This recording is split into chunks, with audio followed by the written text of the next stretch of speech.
इंडियातील मातेला रोज प्रश्न पडतो, सुटलेलं मोठं पोट आवरण्याचा, सुटलेलं मोठं पोट आवरण्याचा.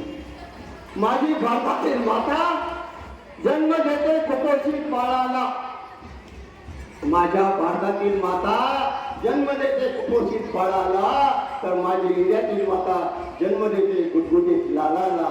माझी इंडियातील माता जन्म देते गुटगुटीत लालाला. माझ्या भारतातील मुलगा आजही जिल्हा परिषद प्राथमिक शाळेत शिकतो, तर माझा इंडियातील मुलगा कॉन्व्हेंट इंग्रजी शाळेत शिकतो. माझा इंडियातील मुलगा कॉन्व्हेंट इंग्रजी शाळेत शिकतो. माझी इंडियातील माता उंदीर घुस पकडून त्याची बिर्याणी करून खाते. चंद्रपूर जिल्ह्यात जावा, माझ्या इंडियातील माता उंदीर घुस पकडून त्याची बिर्याणी करून खाते.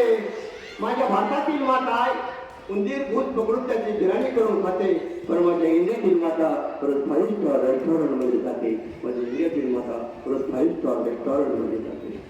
तर माझ्या इंडियातला मुलगा काय म्हणतो बघा, माझा इंडियातील मुलगा म्हणतो देश महासत्तेकडे चाललाय, बदललाय काळ, पण त्याला का दिसत नाही झोपडीतला भुकेचा झाड आणि फुटपाथवरचा नागडा बाळ. त्याला का दिसत नाही झोपडीतला फुकेचा झाड आणि फुटपाथवरचा नागडा बाळ. अरे त्या बाळाला चट्टी नेसवा आता आणि मग खुशाल करा भारत देश महासत्ता, मग खुशाल करा भारत देश महासत्ता, खुशाल करा भारत देश महासत्ता. आणि शेवटची कविता आहे माणसं नसलेल्या गाव. त्याचं कारण आहे 1971 साली भारत पाकिस्तान युद्धात माझा मोठा भाऊ कमांडो सीताराम शिंदे मराठा लाईटिंग पडले. आज 21 झाला होता. 1973 साली त्याचं निधन झालं.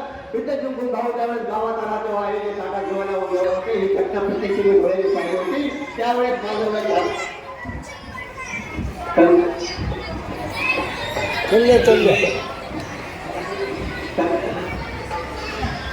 आणि वयाच्या 35व्या वर्षी कविता आलेली माणसं नसलेलं गाव. कविता खडकाच्या 22 संग्रहात प्रकाशित केली. प्रकाशन कवी नारायण सुरेश जास्त झाले. कविता आणि इंटरनेटवर आहे. त्याचा वेबसाईट नंबर आहे www.साहित्यकलावर. कविता असेल 1971 साली कविता प्रसंग भारत देशावर आला होता आणि कमाल सीताराम शिंदे रात्र दिवस काश्मीरच्या थोड्या दूर होता.